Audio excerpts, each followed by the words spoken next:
Share my screen.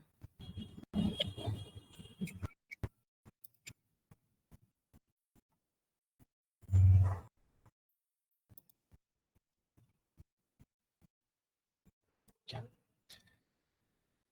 I have shared my screen. So Manoj, abhi notepad visible hai? Yeah, is it? Okay. Let's start. So in our last call, I was explaining the evolution of Spark and why the Spark is becoming more and more famous in the market. And we were discussing about some kind of comparison between the Spark with the Hadoop concept. So Hadoop, like, is not required for our because our focus is mostly on the Spark side. So in today's call, we'll time on the Spark side, the concept of Spark and its uh, architecture. And after that, I'm gonna start doing some basically setup of the Spark, and I will explain you how, like, in how many flavors you will be able to use this Spark, and what can be our interview uh, based on today's session. So the first thing is what is Spark? So what is Spark is now all clear.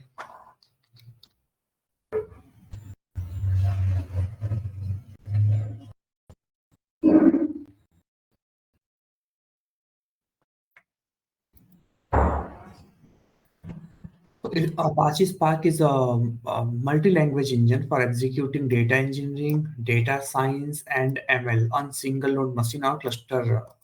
So this is a very simple definition, and it's same thing. Like the reason we call it as a multi-language engine is because in last call we already discussed that we are able to use multiple languages uh, to write this Spark code. It can be SQL, it can be Spark. Sorry, it can be SQL. Devish has joined. Hi, Devish. So it can be SQL, Java, or Python, or Scala, or R. So there are around 5 languages that are supported uh, by Spark. So they are supported by using some APIs on top of that. How you will be understanding is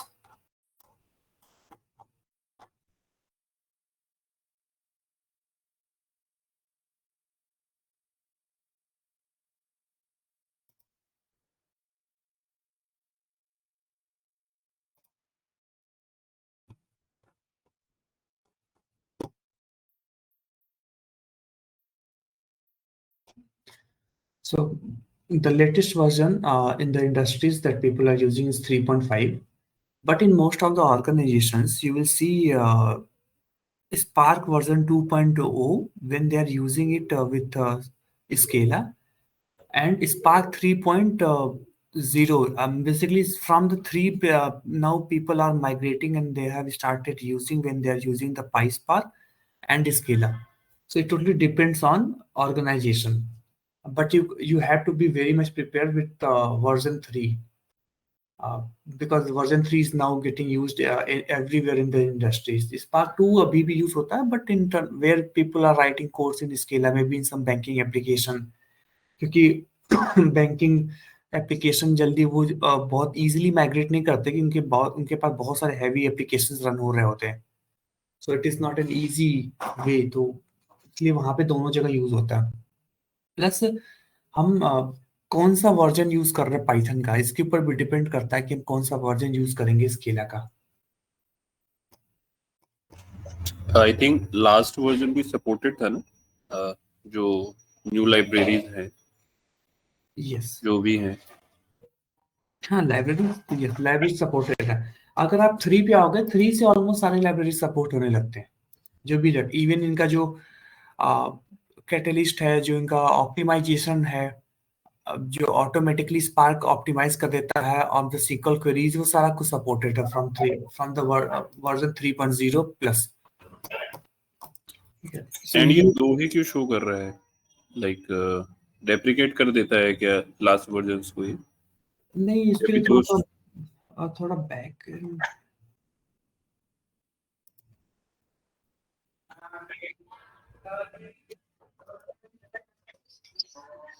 older version आता है यहाँ पे download करने का, download older version.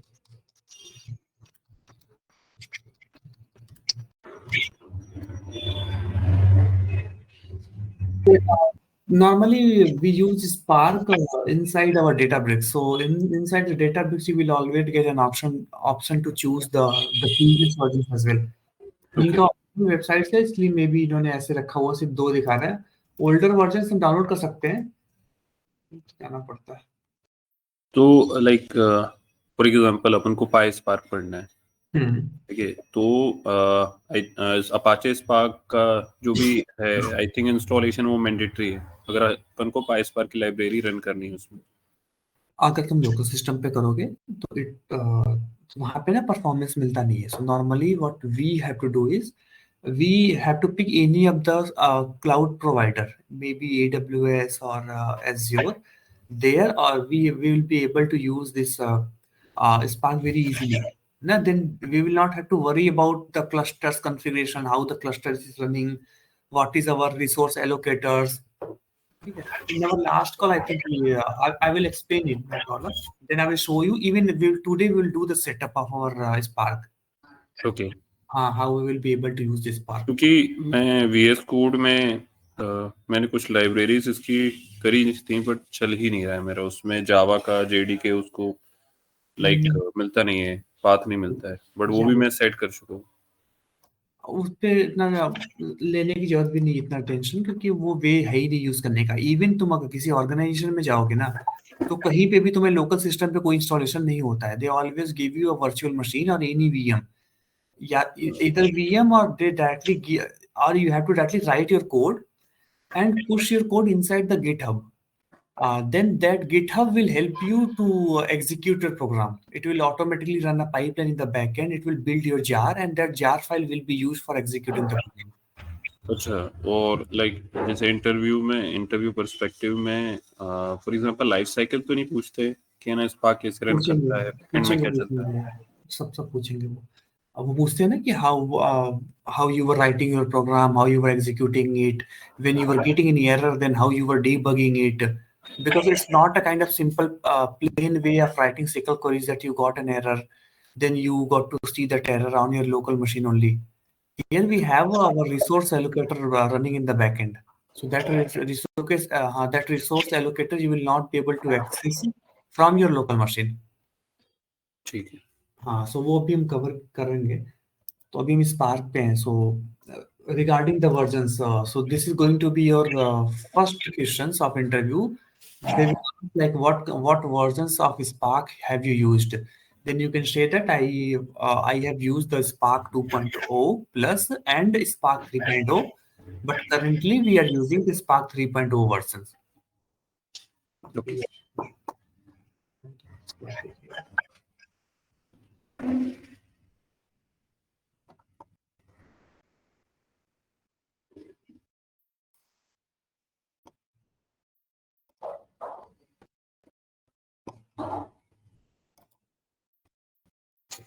This is I think कुछ slides मैंने add करे निजी के लिए, और यहाँ पे है project that we are going to cover अपने एंड में। बस यहाँ पे समझ लेना कि ज़्यादा इंजेक्शन और तो मैंने यूज किया यहाँ पे EDF स्क्रीनशॉट के लिए, बट ये EDF हम यूज नहीं करेंगे। हमारे केस में ये यूज होना है यहाँ पे AWS के रिसोर्सेज, बट ऐसा कोई स्क्रीनशॉट मुझे मिल नहीं रहा था, तो मैंने इसको यूज कर लिया।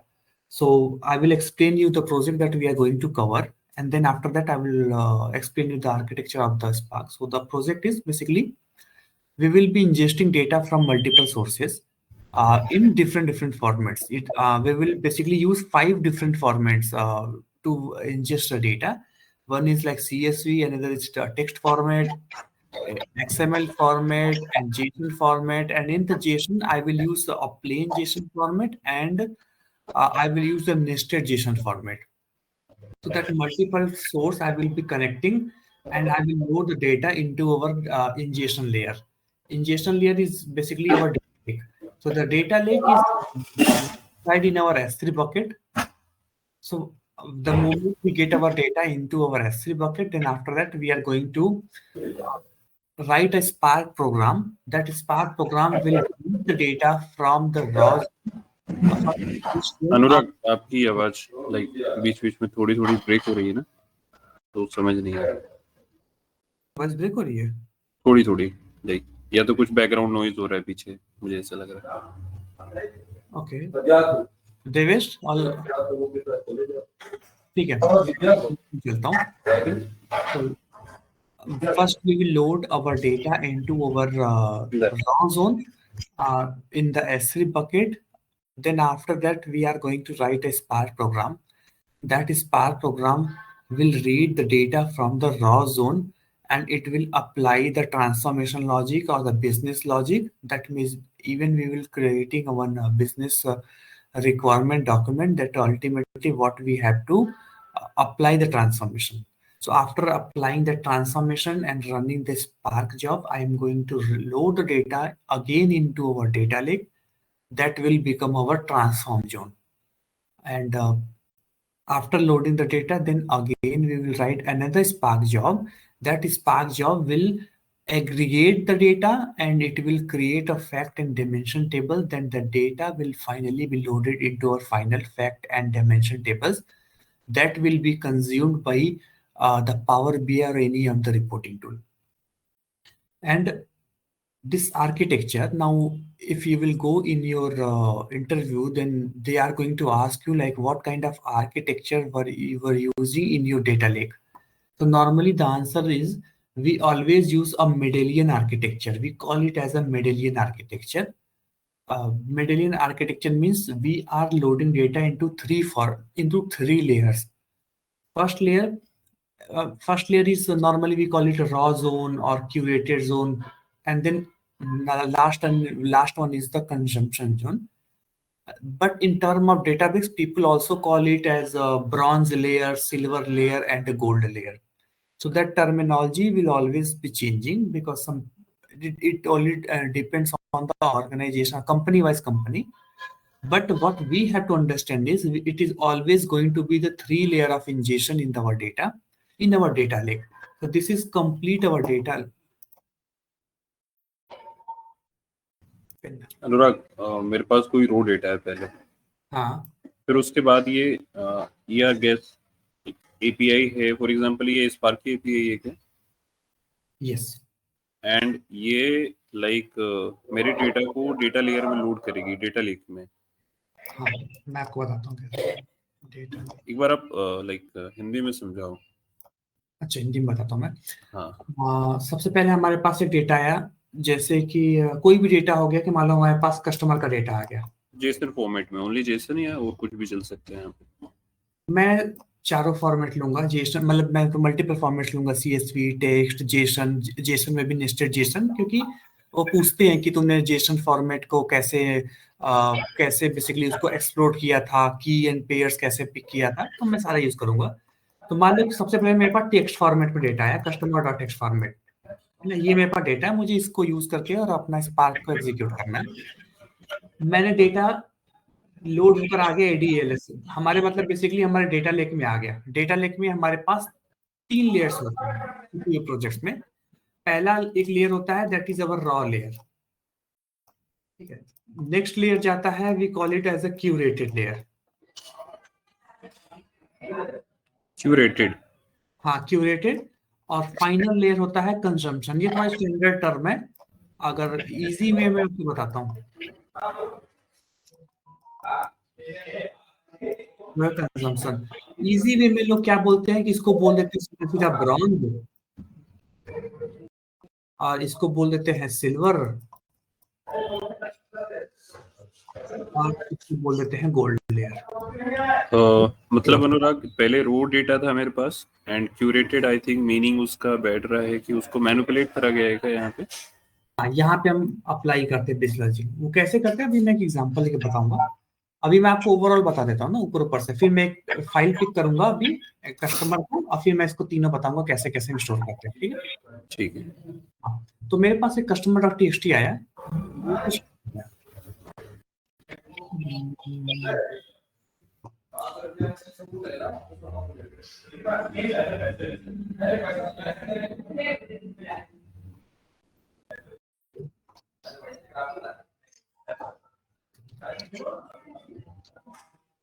ये मेरे पास कस्टमर फाइल है और मेरे पास कस्टमर की आईडी है।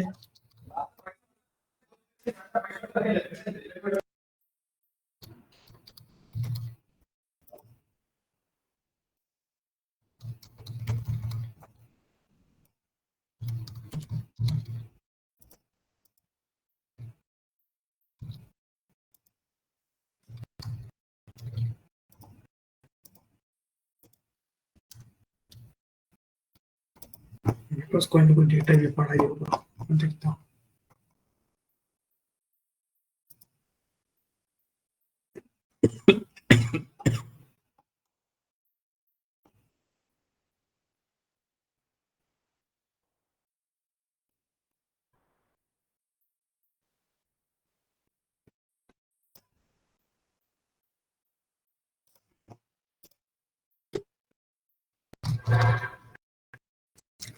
बिल्ड कर लेते हैं। मेरे पास कस्टमर आईडी है 1 2 3 समथिंग, मे बी इसका कुछ नेम है ए समथिंग, फर्स्ट नेम इज इसको डेट ऑफ बर्थ क्या है 2001 90, सब कुछ एड्रेस है।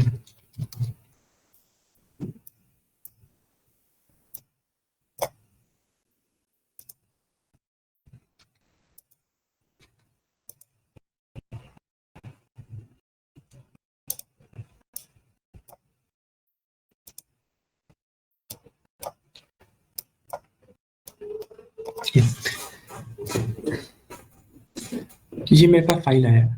सबसे पहले मैं कस्टमर देता, इस फाइल के बेस पे मुझे एनालिसिस करना है कि हर कस्टमर की कितनी सेल्स आ रही है। ये पहली फाइल है ऐसी, इस मान लो इस कस्टमर की यहाँ पे एक सेल्स फाइल्स भी आ रही है, तो मुझ पे एनालिसिस करना है। तो जैसे हमारे पास डेटा आता है, ये डेटा या तो हम ADLS या फिर हम AWS में कैसे लाएंगे, वो हम जब पाइपलाइन बिल्ड करेंगे एंड टू एंड तो मैं बताऊंगा। इस डेटा के आते ही हम डेटा को लोड करते हैं। ये है हमारा रॉ डेटा। तो जब हम, ये है कस्टमर फाइल, जब हम रॉ डेटा के अंदर इस कस्टमर फाइल को ला रहे होते हैं, मतलब हम अपने ADLS में ला रहे होते हैं, तो हम यहाँ पे कोई भी ट्रांसफॉर्मेशन नहीं करते हैं।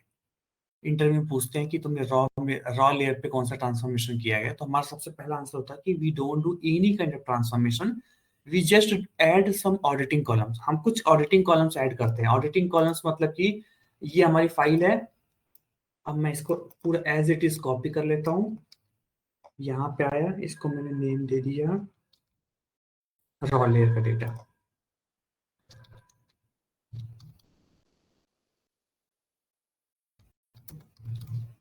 मींस अपन ओरिजिनल फाइल में मैनिपुलेशन ना करके पहले उसकी एक कॉपी बनाते हैं क्या? हाँ, हम कभी भी ओरिजिनल फाइल को पे मैनिपुलेशन नहीं करते। डेटा जो आगे आ गया, अब हम यहाँ पे स्पार्क से डेटा को राइट करते हैं अपने फॉर्मेट में, क्योंकि डेटा किसी भी फॉर्मेट में आ सकता है। CSV में जैसे टेक्स्ट फॉर्मेट है, हम डेटा लेक में कभी भी टेक्स्ट फॉर्मेट में डेटा नहीं रखते हैं। हमारा जो एम होता है वो, या तो हम पार्क की फाइल यूज करते हैं या ORC फाइल यूज करते हैं, क्योंकि स्टोरेज हमारा पार्क के साथ बेटर होता है। अब पार्क के और ORC का तो है ना, मतलब नॉलेज नहीं है हमरा, एक्चुअली फर्स्ट टाइम है मेरे लिए। अच्छा ठीक है, मैं बता देता हूँ। यस। हाँ, तो मैं फाइल फॉर्म बता दूंगा। ठीक है, तो रॉ लेयर डेटा में क्या करते हैं, हम सिर्फ नॉर्मल एडिटेड, हम एक ऑडिटिंग कॉलम्स ऐड कर देते हैं। ये जो डेटा है इसके अंदर मैंने कोई भी टच नहीं किया, कोई मैनिपुलेशन नहीं किया। मैंने कुछ कॉलम्स ऐड कर दिए, जैसे कि अपडेटेड ऑन का डेट या फिर लोडेड ऑन, कि मैंने फाइल को लोड कब किया है। तो जब भी हम फाइल को लोड कर रहे होते हैं, उसके अंदर हम हमेशा गेट डेट डाल देते, लेटेस्ट डेट डाल देते हैं। अगर मैं आज को फाइल लोड कर रहा हूँ, तो यहाँ पे मैं सिंपल से कर दूंगा 18/02/2005। यही डेट में डाल दूंगा यहाँ पे ऐसे।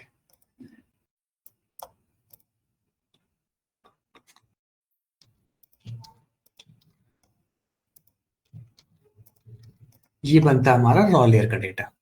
No manipulation, only we add few extra column that we call an auditing columns.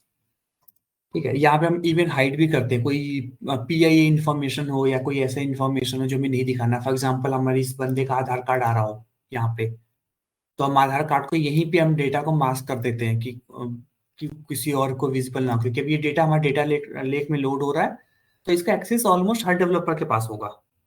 तो कोई भी सेंसिटिव इंफॉर्मेशन हम शेयर नहीं करते हैं, वो हमारा काम होता है मैनिपुलेट कर देना। जैसे हॉस्पिटैलिटी का डेटा, हॉस्पिटल का डेटा हो, तो डिजीज से रिलेटेड कोई इन्फॉर्मेशन हो, उसका एड्रेस हो, वो सारा कुछ हम मास्क कर देते हैं। तो यहाँ पे हमारे पास एग्जैक्ट इन्फॉर्मेशन नहीं आती, वो इनक्रिप्ट हो जाती है। वो मास्किंग करने का एक अलग कॉन्सेप्ट होता है, मैं बताऊंगा। हम कुछ लोग एपीआई यूज करते हैं और इस पार्क के अंदर हम उस डेटा को चेंज कर देते हैं या मास्क कर देते हैं, वो हम बताएंगे। ठीक है, तो ये हुआ raw layer. Next is, let me copy this, go to computer, तो डेटा पे देखो,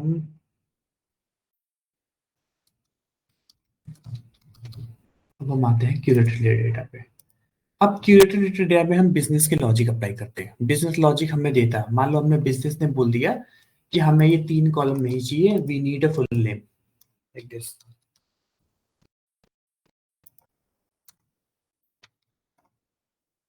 तो हम इन दोनों कॉलम्स को यहाँ से रिमूव कर देंगे। अब यहाँ पे आ गया फुल नेम।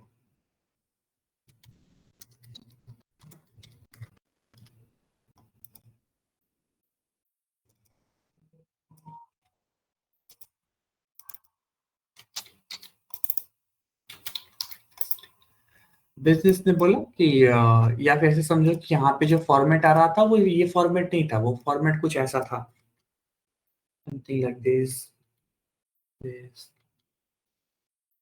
1990, कुछ अलग सा फॉर्मेट था।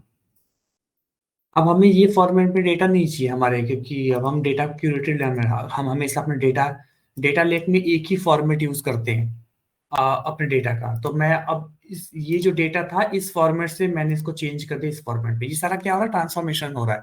ये ट्रांसफॉर्मेशन हम कहाँ करेंगे, ये हम स्पार्क के अंदर करते हैं। ये जो फॉर्मेट्स है, अब ये डेटा, ये इसका टाइम, हम नॉर्मल डेट के साथ टाइम भी यूज करते हैं, तो अब ये टाइम इसका चेंज हो जाएगा।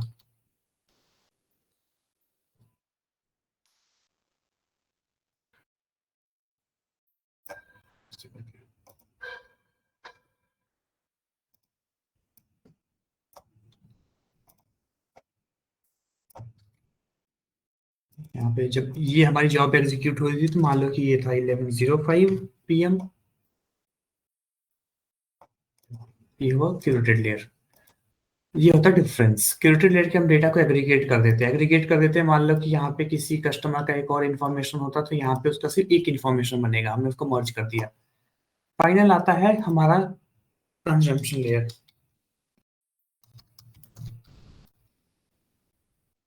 कंजम्पशन लेयर में हम डेटा को ऐसे भी लोड नहीं करते, हम इसको पूरा फैक्ट एंड डिमेंशन टेबल्स में कन्वर्ट कर देते हैं। यहाँ पे फुल नेम नहीं होगा, अब हमारे पास कस्टमर आईडी आ जाएगा, हम फुल नेम यहाँ से रिमूव कर देंगे क्योंकि हम, ये हमारा फैक्ट टेबल है।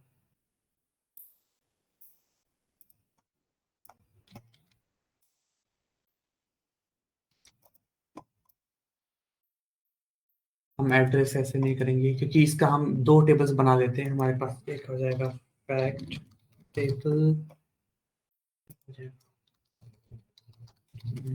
टेबल,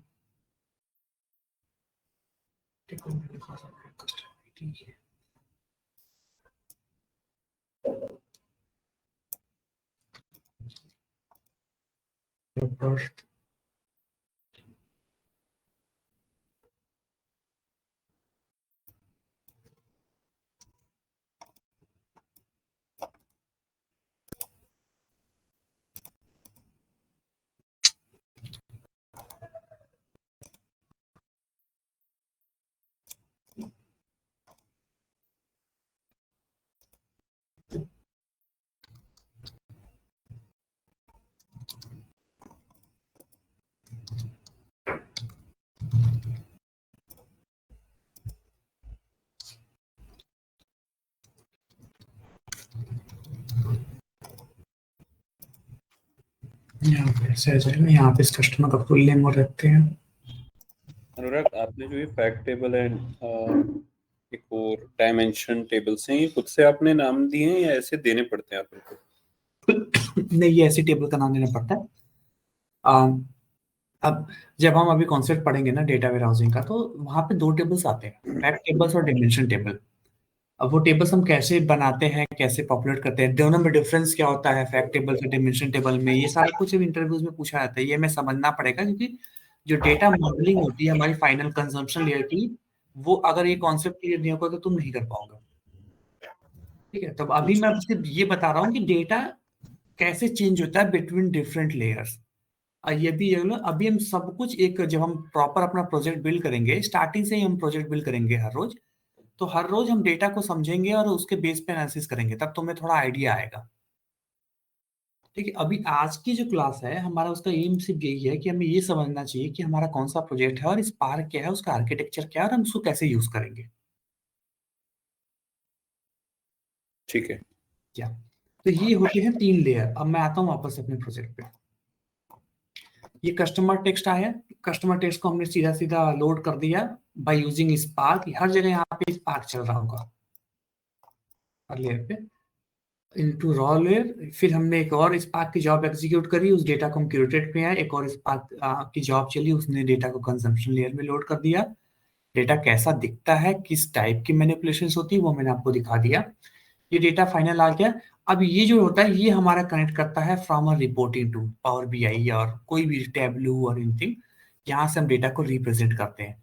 नॉर्मली जो एआई और एमएल की टीम होती है वो क्यूरेटेड डेटा को ही पिक कर लेती है, वो यहाँ तक का वेट नहीं करती डेटा का, क्योंकि कंजम्पशन लेयर जो होता है वो बेस्ट फिटेड होता है for the warehousing, data warehousing. But जो एआई और एमएल की टीम होती है उनको रॉ डेटा ऑलमोस्ट चाहिए होता है। रॉ मीन्स उनको कोर डेटा चाहिए होता है अपने एनालिसिस के लिए, उनको बड़ा डेटा चाहिए होता है, तो वो क्यूरेटेड पे पिक कर लेते हैं। क्यों पिक कर लेते हैं क्यूरेटेड पे? क्योंकि हमें ये पता है कि हमने क्यूरेटेड लेवल पे डेटा पे ऑलमोस्ट सारे बिजनेस लॉजिक लगा दिए हुए हैं, और जो भी बेसिकली डेटा में प्रॉब्लम थी, वो डेटा जिससे प्रॉब्लम थी मतलब कि डेटा का फॉर्मेट, मान लो डेट ऑफ बर्थ का फॉर्मेट सही नहीं था, मल्टीपल रिकॉर्ड्स आ रहे थे, जो भी आ रहा था वो हम रॉ में तो टच नहीं करते, तो हम क्यूरेटेड के लेवल पे उस डेटा को ऑलमोस्ट चेंज कर रहे होते हैं बिजनेस लॉजिक के साथ। इसलिए ये क्यूरेटेड लेयर का डेटा हम direct AI ML team use कर लेती है, बट डेटा वेयर हाउसिंग की टीम हमेशा गोल्ड लेयर को यूज करती है या फिर कंजम्पशन लेयर को। ये है प्रोजेक्ट जो हम यूज करेंगे। सो अनुराग, मेरा मतलब यही था, लाइक रो में मेरे पास सिंपल डेटा है, क्यूरेटेड में मैंने उसमें मैनिपुलेशंस करे कुछ भी, हाँ हाँ हाँ एंड कंजप्शन में मैं मेरे पास डेटा आ चुका है, एंड हाँ जैसा कि आपने बताया पावर बीआई में अगर आप मेरे को शो करना है या कुछ भी करना है तो हाँ हाँ। कंजप्शन। तो क्यूरेटेड में कितनी प्रोसेस जो आपने अभी करी हुई है? सबसे पहले आपने रो क्रिएट, दो आपने शीट्स क्रिएट करी थी, एक ये है, क्यूरेटेड में ही आपने मैनिपुलेशंस करी थी। हाँ क्यूरेटेड में ही। ये तो बहुत सिंपल है कि यहाँ पे बिजनेस एक ही रिक्वायरमेंट दिया है कि यार तुम एक काम करो, 3 कॉलम को ना रख के मुझे सिर्फ एक कॉलम दे दो फुल नेम, तो मैंने सिर्फ यहाँ पे एक मैनिपुलेशन कर दिया ऐसे ही। ठीक है। हाँ, जो भी मैनिपुलेशन बहुत बड़ी आती है, मैं दिखाता हूँ आपको। देखो ऐसे आता है एसटीटीएम, देखो कुछ में, जैसे मान लो कि मुझे एक बैग डिलीवरी एरिया टेबल पे वर्क करना है, तो बिजनेस ऐसे पूरा लॉजिक लिख के देता है कि तुम्हें टेरा डेटा से डेटा पिक करना है, उसको कन्वर्ट करना है, और तुम्हें एयरपोर्ट कोड पिक करना है। ठीक है, ये फाइनल टेबल्स के कॉलम्स बनेंगे, हर कॉलम की अपनी अपनी लॉजिक्स होती है। देखो ये ऑटो इंक्रीमेंट कॉलम है, इसका डायरेक्ट मैपिंग है, डायरेक्ट मूव है। यहाँ पे इन्होंने लॉजिक बिल्ड दिया हुआ कि जो तुम इस कॉलम को जनरेट करोगे उसके लिए हमें ये लॉजिक देना होता है। तो ऐसे ही ना हमारे पास हर कॉलम के लिए एक डॉक्यूमेंट आती है। और जैसे मैं यहाँ पे भी तुम्हें एग्जांपल दे रहा था क्यूरेटेड में, तो इस फुल नेम के लिए मेरे पास बिजनेस नेम में लॉजिक दिया है कि तुम क्या करो कि तीनों कॉलम्स को आपस में कॉन्कैटिनेट कर दो और एक यहाँ पे फाइनल कॉलम्स को जनरेट कर दो फुल नेम को। सेम वे तुम देखो ऐसे आते हैं डॉक्यूमेंट्स, इस डॉक्यूमेंट्स में वो बताते हैं कि सीक्वेंस नंबर की तुम स्टेट ले लो। अब इन्होंने बोला टैग नंबर जो आएगा उसमें हम एयरलाइन कोड को टैग नंबर को हम एक साथ मर्ज करेंगे। ठीक है, तो ऐसे ऐसे आता है मैनिपुलेशन। ये मैनिपुलेशन हम करते हैं क्यूरेटेड लेयर पे। रॉ लेयर पे हम कुछ भी नहीं करते, ये हमारा रॉ लेयर का टेबल्स है ना, हमने इस पे कुछ भी नहीं किया। बट हम जब क्यूरेटेड टेबल्स हमने जनरेट किया है तो हमने इस लेवल को प्रोसेसिंग रूल्स को अप्लाई किया है। प्रोसेसिंग रूल्स, इवन यहीं पे लॉजिक्स डिफाइंड होते हैं कि तुम दो टेबल्स को कैसे ज्वाइन करोगे। देखो इन्होंने बताया है कि रिकॉर्ड हो सकते हैं बेस्ड ऑन हैश की सीक्वेंस नंबर, हमें हमेशा मैक्सिमम रिकॉर्ड को पिक करना है। तो ऐसे कर करके पूरा डॉक्यूमेंट्स हमें मिलता है वर्क करने के लिए। ठीक है, जस्ट लाइक ये टास्क रहता है, हाँ, या बेटी टीम आई थिंक इसको डिजाइन करती होगी शायद। बीए टीम करती, बिजनेस एनालिस्ट। ठीक। तो आप समझ में आएगा ना कि रॉ लेयर में हम एज इट इज लाते हैं, क्यूरेटेड लेयर पे हम ट्रांसफॉर्मेशन करके, और जो ऐसा कुछ ट्रांसफॉर्मेशन आता है, ये सारे लॉजिक्स हम पुट करते हैं, ये सारा कुछ स्पार्क के लैंग्वेज में कन्वर्ट करेंगे, पाई स्पार्क में, और ये टेबल जनरेट कर देंगे। तो हमारा यहाँ पे टेबल जनरेट होके आ गया क्यूरेटेड लेयर में। इस टेबल को एज इट इज यूज कर लेती है हमारी EIML टीम को। इसके बाद हम फाइनल इस टेबल के बेस पे हम फैक्ट टेबल और डायमेंशन टेबल जनरेट करते हैं, उसको यूज कर दिया डेटा वेयरहाउसिंग की टीम। तो ये होता है हमारा कोई प्रोजेक्ट का आर्किटेक्चर। ठीक है। हाँ, और यही प्रोजेक्ट हम एक प्रोजेक्ट कर लेंगे, यही प्रोजेक्ट तुम इंटरव्यू में भी बता सकती हो, क्योंकि आज के टाइम पे इंडस्ट्री में यही फ्लो यूज हो रहा है। हर कंपनी, तुम जितने भी डिफरेंट डिफरेंट कंपनी में जाओ, सब सब कंपनी से एक ही चीज फॉलो कर रही है, that is the medallion architecture. अब इसके बेस पे मैं आपको बताता हूँ कि इंटरव्यू में क्या क्या पूछा जाता है। सबसे पहले कि बोलते हैं कि प्रोजेक्ट एक्सप्लेन करो। तो प्रोजेक्ट एक्सप्लेन करने के लिए मैं जब प्रोजेक्ट डील कर दूंगा तो एक प्रॉपर मैं आर्किटेक्चर बना के दूंगा, वही तो हमें रिपीट करना, मतलब वही आर्किटेक्चर तुम्हें समझाना है इंटरव्यू में जाके, कि we are getting data from multiple sources, we are ingesting data into our data lake, then we are into our raw layer, then we are applying the transformation logics. What kind of transformation logic we are applying, वो भी मैं बताऊंगा। हम उसको theoretic में लाएंगे, फिर हम कंजम्पशन में लाएंगे, फिर रिपोर्ट बनाएंगे। ये हमारा एंड टू एंड है। और वो पूछते हैं what is middling architecture and what is the use of basically 3 layers. वो कहेंगे ना तुम 3 लेयर क्यों कर रहे हो, तुमने पहले लेयर पे ही डेटा को क्यों एनालाइज नहीं कर लिया। इसके लिए इसका आंसर जो बेस्ट होता है वो होता है कि हमारा मिडलिंग आर्किटेक्चर क्या है।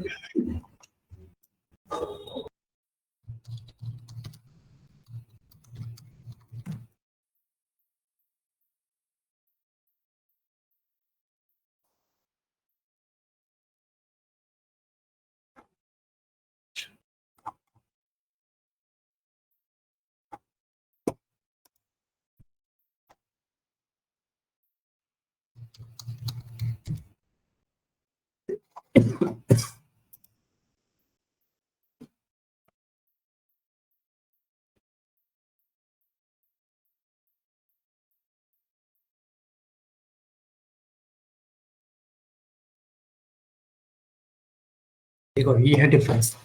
तो ब्रॉन्ज लेयर में भी हमने डिस्कस किया है, ब्रॉन्ज मतलब रॉ लेयर, कि जो भी डेटा होता है वो एज इट इज हम एक्सटर्नल डेटा को लोड कर देते हैं without any kind of modifications.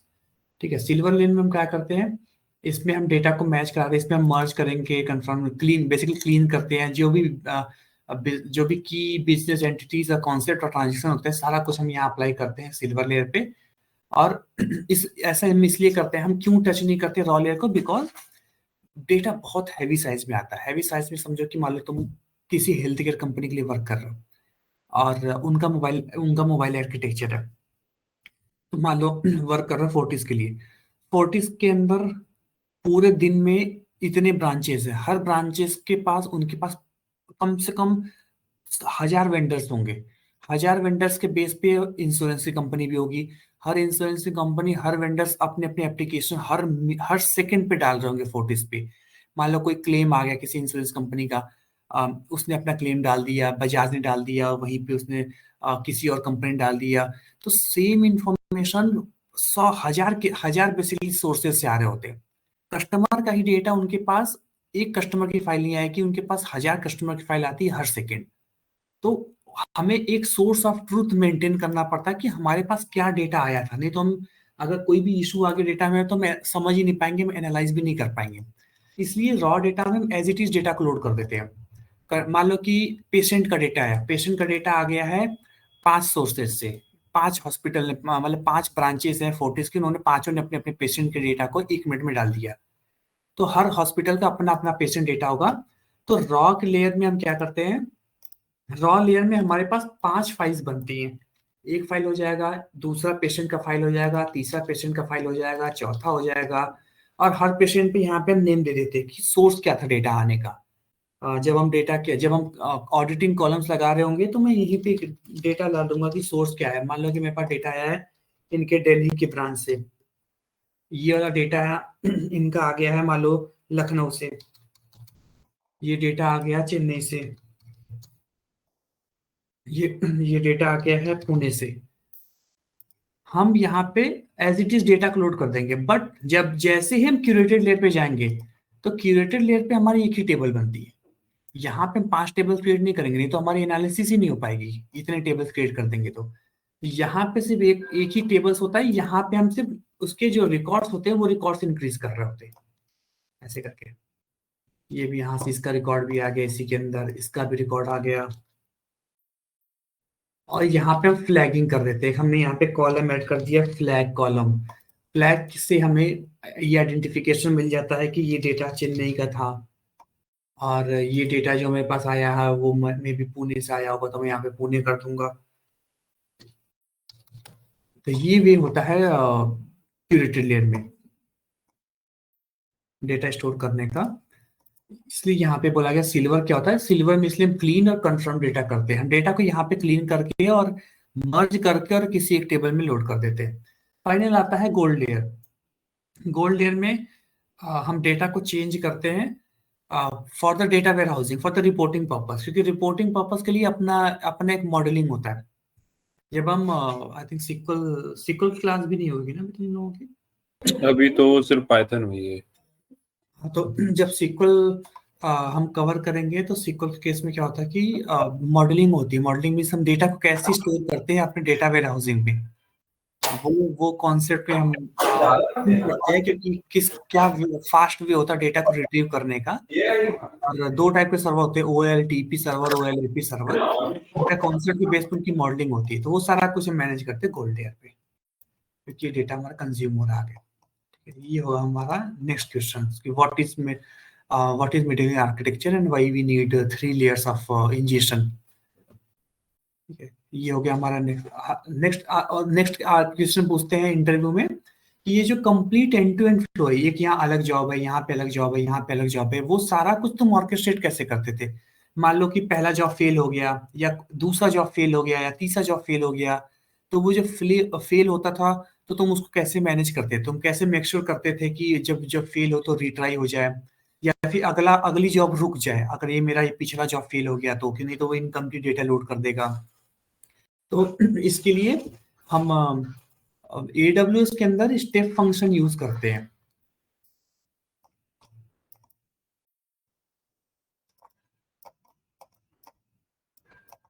Step function Azure के अंदर हम यूज करते हैं ADF पाइपलाइन, और यहाँ पे हम इसको रिमूव करके स्टेप फंक्शन यूज करेंगे।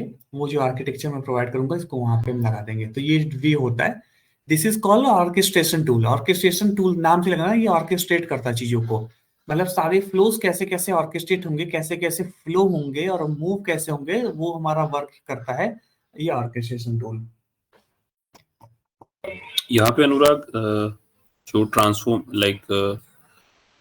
जो ट्रांसफॉर्म वाला है वहां से या तो रिपोर्ट में जा रहा है या एनालाइज में जा रहा है।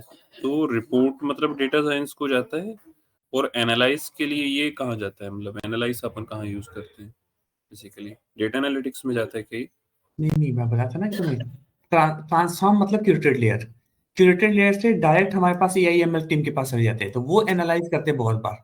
उनका एक लेयर होता है, उनके मॉडल्स चलते होते हैं, ML मॉडल से सारा कुछ चलाते हैं। इसलिए इन्होंने 2 लेयर बता दिया कि डेटा वेयर हाउसिंग के लिए जाएगा तो हम उसको कंजम्पशन लेयर पे लेके जाएंगे, नहीं तो फिर सीधा वो एनालाइज हो जाता है। प्लस ये टर्मिनोलॉजी पे मत जाए, टर्मिनोलॉजी हमेशा चेंज हो जाती है। एम यही होता है कि हमारा क्यूरेटेड के बाद हमें कंजम्पशन लेवल जाना, कंजम्पशन से हम कनेक्ट करते हैं पावर BI को। इन्होंने क्यों यहाँ पे डेल्टा लेक होता है ना, डेल्टा लेक भी हमारा एक टेबल होता है, वही टेबल जो गोल्ड लेयर के टेबल्स बनेंगे, इसलिए इन्होंने डेल्टा लेक से यूज किया। जब हम डेटाबेस पढ़ेंगे तो हम इस टर्म को पढ़ेंगे कि what is delta lake. Delta lake is a kind of table that we create in the Databricks. We use it as a kind of SQL table. Okay, ये होता है। अभी प्रोजेक्ट को तुम बहुत अच्छे से करेंगे, प्रैक्टिकली करेंगे, तो जितने भी प्रॉब्लम्स होंगे ना वो सब क्लियर होगा हमारा। आप प्रोजेक्ट तो ऐसा क्लियर करूंगा कि तुम जाके इंटरव्यू में बोल दोगे ना, तो वो इंटरव्यू मतलब प्रोजेक्ट के बेस पे तुम इंटरव्यू निकाल जाओगे। बस ये है कि थोड़ा सा तुम्हारा कॉन्सेप्ट क्लियर नहीं है, सीक्वल का डेटा वेयर हाउसिंग का कॉन्सेप्ट नहीं है, मुझे लग रहा है वो भी क्लियर करना पड़ेगा। एक्चुअली क्या है अनुराग, जैसे मैं फुल स्टैक से हूँ ना, सो सीक्वल उतना ही आता है जस्ट लाइक कि मैं डेटा सेव करवा लूँ, अपडेट करवा लूँ, ज्वाइंट्स करके, मल्टीपल ज्वाइंट्स करके मैं डेटा लेके आ जाऊँ, सिंपल। और इसके अलावा तो आई थिंक आपको भी पता है कि बहुत सारी चीजें वहाँ पे यूज नहीं होती। हाँ, मेथड्स बहुत सारी हैं, जैसे एनवीएल हो गया एंड बहुत सारी मेथड से ज्यादा ये यूज कर लेता हूँ, बाकी इसके अलावा तो नहीं आता। हाँ, देखते हैं। अब हम आते हैं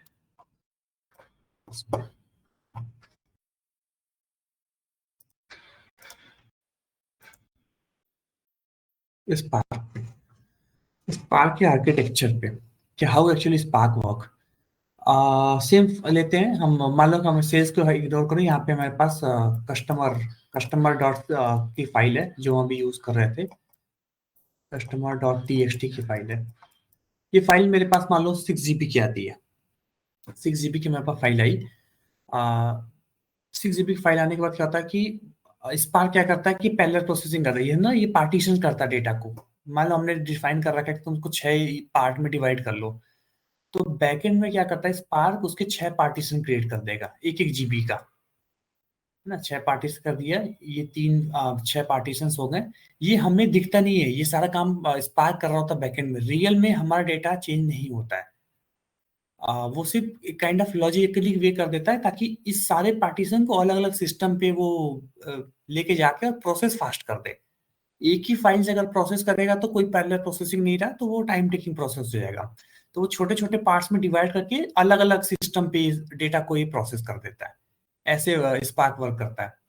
ठीक है, तो अगर जैसे हमारे पास डेटा है, वो डेटा को पार्टीशन करेगा। ये हमारा मान लो स्पार्क का प्रोग्राम है, स्पार्क प्रोग्राम ये रहा। अभी बहुत सारी चीजें समझ में नहीं आएंगी ना, तो अभी हम वापस इस डायग्राम पे आएंगे जब हम और डिटेल में जाएंगे। तो सबसे पहले स्पार्क प्रोग्राम पे आया, हमने डेटा को स्पार्क को बोला कि आपको ये प्रोसेस करना है, ये हमारा ट्रांसफॉर्मेशन लॉजिक है। वही ट्रांसफॉर्मेशन लॉजिक जो भी हमने डिस्कस किया कि हमारे पास कस्टमर के 3 कॉलम्स आ रहे हैं, फर्स्ट नेम, मिडिल नेम और लास्ट नेम। तो मुझे तीनों कॉलम को कॉन्केटिनेट करके और हमें एक फुल नेम बना देना है। यही हम प्रोग्राम अभी कर रहे हैं स्पार्क के अंदर। तो स्पार्क को सबसे पहले हमने यहाँ पे बोला, तो स्पार्क क्या होता है, ड्राइवर प्रोग्राम होता है। आई थिंक तुम फुल स्टैक पे हो तो कोई भी तुम प्रोग्राम करते हो तो उनका अपना एक ड्राइवर होता है ना, एक एंट्री पॉइंट होता है तुम्हारे कोड के अंदर। तो ऐसे ही स्पार्क के अंदर जो एंट्री पॉइंट होता है वो होता है ड्राइवर प्रोग्राम। तो ड्राइवर प्रोग्राम सबसे पहले क्या करेगा, स्पार्क सेशन को स्टार्ट कर देगा। स्पार्क सेशन जैसे स्टार्ट होता है, अब स्पार्क सेशन अपने सारे स्पार्क के जो एपीआईज होते हैं उनको एक्टिव कर देगा। अब स्पार्क सेशन से चेक होता है कि हमारी रिक्वायरमेंट क्या है इस जॉब को, इस पूरे फाइल को प्रोसेस करने की और इस ट्रांसफॉर्मेशन को लगाने की। हमारे पास रिसोर्स क्या है। हमने स्पार्क को बोला कि तुम्हारे पास रिसोर्स है कि तुम्हारे पास 2 GB 3 GB का रैम है और 3 CPU के, तुम्हें 2 मशीन उठाने हैं। उन 2 मशीन को उठा के तुम्हें डेटा को प्रोसेस करना है। तो ये यान क्या होता है, ये होता है रिसोर्स एलोकेटर। रिसोर्स एलोकेटर इसको बोलते हैं। रिसोर्स एलोकेटर का काम होता है कि रिसोर्स को एलोकेट कर देना, मतलब उतनी मशीन्स का अरेंजमेंट करना हमारे पास। अनुराग, लाइक ये इंटरनली स्पार्क कर रहा है कि अपन उसको डिफाइन कर रहे हैं कि आपको क्या क्या यूज करना है, कौन हम कौन से डिफाइन करते रिसोर्सेज हैं, यूज करने हैं? हमेशा कॉन्फ़िगरेशन जो भी चाहिए होता है ना वो हम हमेशा प्रोवाइड करते हैं। स्पार्क ऑटोमेटिकली कॉन्फ़िगरेशन नहीं पिक करेगा। अगर वो करेगा तो फिर वो ऑप्टिमाइज नहीं होगा ना, क्योंकि हमारी हमारी रिक्वायरमेंट अलग है। आज मेरे पास 6 GB की फाइल है, कल को हो सकता है कि 1 TB की फाइल आ गई, एक साथ में 1 TB की फाइल आ गई। तो अगर हम डिफाइन नहीं करेंगे स्पार्क को तो वो समझ ही नहीं पाएगा कि हमें कितना करना है। ऊपर से वो फिर से वो 3 GB का रैम लेकर ही बैठ गया, फाइल हमारी बढ़ गई 1 TB। तो जो जॉब हम 6 GB हम 5 मिनट में एग्जीक्यूट करते थे, नई फाइल आई तो वो पता चला वो प्रोग्राम चल रहा है पिछले 6 घंटे से। ठीक है, तो हम हमेशा रिसोर्स जो भी देना है वो हम मैनेज करते हैं अपने स्पार्क प्रोग्राम के अंदर। तभी मैंने बोला क्या है कि जब स्पार्क सेशन स्टार्ट होता है तो वो ड्राइवर प्रोग्राम के पास जाके देखता है कि हमें चाहिए क्या एक्चुअली में अपने प्रोग्राम को एग्जीक्यूट करने का। तो ड्राइवर प्रोग्राम से उसने चेक किया, उसने बताया अच्छा ठीक है, हमें 3 GB रैम और 3 CPU के 2 एग्जीक्यूटर चाहिए, मतलब 2 मशीन चाहिए। वो स्पार्क सेशन यान से बोलेगा, हे यान मेरे पास ये 2 सिस्टम का अरेंजमेंट करो मुझे जल्दी से। यान क्या करेगा, रैम में 2 सिस्टम बना देगा, 2 एग्जीक्यूटर बना देगा, दोनों को 3-3 GB और 3 CPU का कोर उन्होंने उसने असाइन कर दिया ऑटोमेटिकली। असाइन कर दिया, यान ने कर दिया, अब स्पार्क सेशन के अंदर आएगा। यान स्पार्क सेशन को बोलेगा कि हमने इसको जो तुम्हें रिसोर्स चाहिए थे वो रिसोर्स मैंने प्रोवाइड कर दिया। बस उसके बाद स्पार्क सेशन जो हमारा प्रोग्राम था, स्पार्क प्रोग्राम, ये मतलब जो फाइल थी, उस फाइल को जाएगा, रीड करेगा। उस फाइल को रीड करने के बाद उसका एक डेटा फ्रेम बनाएगा, डेटा फ्रेम और आरडीडी जो भी बनाना को आरडीडी बनाएगा। इसके अंदर जो कोड लिखा होगा उस कोड के बेस पे वो जॉब्स क्रिएट करेगा। जॉब्स क्रिएट करेगा मतलब कि पहले वो फर्स्ट नेम पिक करेगा, फिर फर्स्ट नेम पिक करने के बाद उसका मिडिल नेम पिक करेगा, लास्ट नेम पिक करेगा। हमें 3 ही कॉलम से रिक्वायरमेंट है, हमें और कॉलम तो चाहिए नहीं क्योंकि हम सिर्फ अभी मर्ज कर रहे हैं। तो वो रिक्वायर्ड इंफॉर्मेशन को पिक करेगा, वहां पे कोड करके उसको एग्जीक्यूट करेगा। सारा एग्जीक्यूशन होगा मशीन पे, इस वर्चुअल मशीन पे एग्जीक्यूशन हो गया। फिर फाइनली डेटा को राइट कर देगा। राइट कर देगा मतलब जहाँ पे भी हमें राइट करना है अपने स्टोरेज में, अगर हमें टेबल्स में डालना है तो हम टेबल्स में डाल देंगे, और हमें डेटा लेक में डालना है मतलब हमारे क्यूरेटेड लेयर में डालना है, राइट। तो क्यूरेटेड लेयर हमारा कहाँ है, S3 बकेट पे है। तो वो क्या करेगा, फाइनली डेटा को जाके राइट कर देगा ऑन द S3 बकेट। और ओरिजिनल फाइल अलग से मेरे पास रहेगी एंड क्यूरेटेड जो फाइल रहेगी वो अलग जनरेट हो जाएगी, ऐसा? यस, वो अलग होगी। हम कभी भी एग्जिस्टिंग चीज को बे मैनिपुलेशन नहीं करते, हम हमेशा नया क्रिएट करते हैं जो भी हमारा फाइनल बनता है। नहीं तो मिक्स हो जाएगा ना, अगर तुम उसी फाइल को अगर उसी के अंदर अपडेट करने लगोगे तो एकदम काइंड ऑफ मिक्स हो जाएगा, है ना। तो इसलिए हम कभी भी उसको टच नहीं करते। ये नया फाइल बनेगा, नया फाइल राइट होगा यहाँ पे। इस फाइल को, ये फाइल एज इट इज अभी भी रॉ जोन में रखी हुई है कस्टमर.txt नाम से। ठीक है। एंड अनुराग, ये जो यान है, ये भी एक लाइक स्पार्क की तरह कोई सॉफ्टवेयर है कि लाइक जो रिसोर्स एलोकेट करता है? ये भी काइंड ऑफ अपना एक सॉफ्टवेयर होता है जो जब भी हम इंस्टॉलेशन करते हैं, जब बेसिकली जो कंप्लीट इकोसिस्टम होता है ना स्पार्क का, स्पार्क इकोसिस्टम में ये सब रिक्वायरमेंट्स होती है। यान क्या होता है, ये यान हडूप के साथ आता था पहले। अब कंपनीज जो है ना, हर कंपनीज हडूप से माइग्रेट करी स्पार्क के अंदर। ये यान्स जो है बीबी सिस्टम में है हमारे पास, बट अब स्पार्क अपना खुद का रिसोर्स एलोकेटर देने लगा है जो है डेटाबेस के अंदर। अब तुम डेटाबेस के अंदर जाओगे ना तो तुम्हें यान की जरूरत नहीं पड़ेगी, ठीक है। स्पार्क का अपना खुद का रिसोर्स एलोकेटर होता है, वो रिसोर्स एलोकेटर यूज कर लेते हैं। मैंने यार्न यूज किया है क्योंकि जब तुम इंटरव्यूज दोगे ना तो वहां पे तुम्हें वर्ड यूज करना पड़ेगा, तभी उनको पता चलता है कि तुमने रियल में काम किया हुआ है और तुम ऐसे ऑर्गेनाइजेशन में हो जहाँ जो पहले से डेटाबेस मतलब डेटा इस्तेमाल कर रहे हैं। ठीक है, ये होता है डिफरेंस। मैं वापस से इसको अभी रिपीट कर रहा हूँ एक एक करके क्योंकि थोड़ा कॉम्प्लिकेटेड है। और ये बात समझ लो कि तुम्हारे इंटरव्यू में 100% क्वेश्चन तुमसे पूछा जाएगा, 100% है। अगर स्पार्क जा रहा है तो तुमसे स्पार्क का आर्किटेक्चर पूछा ही जाएगा, इसलिए मैं रिपीट कर रहा हूँ। और जब हम एक प्रोग्राम राइट करेंगे ना तो मैं फिर से आऊंगा इस डायग्राम पर, फिर से हम उसको एक नए प्रोग्राम के बेस पे एनालाइज करेंगे। क्या होता है, तुमने प्रोग्राम लिखा और तुमने कोड लिखा, वो कोड तुमने भेजा स्पार्क के पास कि ये स्पार्क मुझे इस कोड को एग्जीक्यूट करना है। स्पार्क क्या करेगा, उसको उसके एंट्री पॉइंट पे जाएगा, that is our driver program. Driver program के जाएगा एंट्री में, उसने कॉन्फ़िगरेशन एडिट किया, उसने वहां से स्पार्क सिस्टम को स्टार्ट कर दिया। स्पार्क सिस्टम जो पहला लाइन होता है स्पार्क के अंदर का, पहला लाइन हम बोलते हैं स्टार्ट स्पार्क सिस्टम। स्टार्ट हुआ, स्पार्क सिस्टम स्टार्ट हुआ, फिर वो जाएगा कॉन्फ़िगरेशन फाइल में कि हमें एक्चुअली में क्या चाहिए, कि हमें रैम कितना चाहिए, हमें कितने एग्जीक्यूटर चाहिए, सीपीयूज कितने चाहिए, वो सारा कुछ ये स्पार्क सिस्टम रीड करेगा। अब ये जाएगा रिसोर्स एलोकेटर के पास, जो भी रिसोर्स एलोकेटर होगा। हमारे केस में रिसोर्स एलोकेटर है यहाँ, ठीक है। जाके रिसोर्स एलोकेटर से बोलेगा कि मुझे ये इन्फॉर्मेशन, ये चीज मुझे बना कर दो जल्दी से। रिसोर्स एलोकेटर ने तुरंत 2 एग्जीक्यूटर्स स्टार्ट किए, दोनों को 3-3 GB रैम मेमोरी प्रोवाइड किया, 3 CPU लगा दिया। अभी इसने यार ने बोला कि ठीक है तुम्हारा सिस्टम रेडी हो गया, तुम अब प्रोग्राम को एग्जीक्यूट कराओ। तो स्पार्क क्या करेगा, स्पार्क सेशन कोड को रीड करेगा, रीड करा फाइल को, उसके बाद उसने डेटा फ्रेम क्रिएट किया, उसने सारे कोड्स के ऊपर एनालाइज किया, उसने सारे ऑपरेशंस करे, फिर उसने फाइनल डेटा को राइट कर दिया हमारे क्यूरेटेड जोन में। डेटा राइट हो गया, बस उसके बाद हमारे पूरा ये मान के सारा जो कॉन्सेप्ट चलता है ना, सारा कुछ चलता है रैम में, क्योंकि स्पार्क मतलब रैम। याद है जब मैं स्पार्क इंट्रोड्यूस कर रहा था पहले इस लेक्चर में, तो मैंने बताया कि स्पार्क मतलब रैम, कभी भी हार्ड मेमोरी होता ही नहीं। yes. जैसे ही सब कुछ होगा ये ऑटोमेटिकली सब कुछ ये खत्म हो जाएगा, ये सब गायब हो जाएगा यहाँ से, ये गायब ये गायब ये गायब ये गायब सब गायब हमारे सामने से, क्योंकि ये सब रैम में चल रहा होता है, सिर्फ प्रोग्राम के टाइम पे ये सब चीजें बनती हैं, प्रोग्राम कंप्लीट हुआ सब गायब।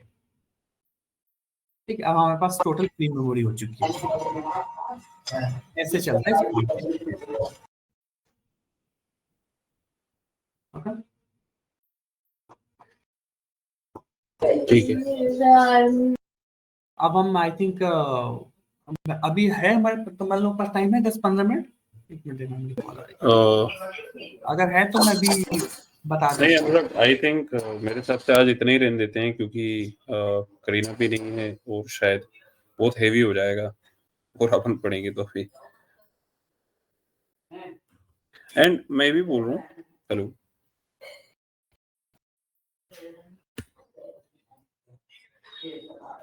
ओके ठीक है फिर। तो अनुराग मेरा एक क्वेश्चन था, लाइक हाँ, अपन 9:30 से कर सकते हैं क्या क्लासेस? कब से सॉरी?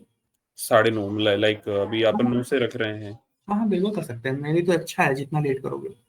नहीं 9:30 से क्या है ना, एक्चुअली मैं रेडी भी हो जाऊंगा मैं ऑफिस जाने के लिए 9:30 तक ऐसा है। हाँ सो विनीत, आर यू देयर? विनय से डिस्कस कर लो अगर तुम चाहो तो, फिर शाम को लेकिन तुम्हारी कितने बजे तक क्लास चलती है, सॉरी ऑफिस तुम्हारा कितने बजे तक चलता है शाम को? ऑफिस मेरा रहता है वैसे 6-6:30 तक, पर आई थिंक मॉर्निंग बहुत सही रहता है, क्योंकि शाम को मैं क्या करता हूँ, अगर शाम को क्लासेस रहेंगी तो रिवाइज करने का टाइम ही नहीं मिल पाएगा। हाँ तो अगर अपन मॉर्निंग में क्लासेस ले लें एंड फिर शाम को फिर रिवीजन हो जाए, वो बेस्ट रहता है मेरे लिए। ठीक है ठीक है, तो मैं पढ़ना स्टार्ट करो और 9:30 एक बार मैं भी डिस्कस कर लूंगा विनीत से। ठीक है, कोई भी इशू हो ना तो मुझे कभी भी रीच आउट कर लेना, व्हाट्सएप पे कॉल पे कभी भी मैसेज कर देना, मैं तुम्हें तुरंत आंसर दे दूंगा। ठीक है, ठीक है, okay okay, okay thank you Anurag. Thank you bye.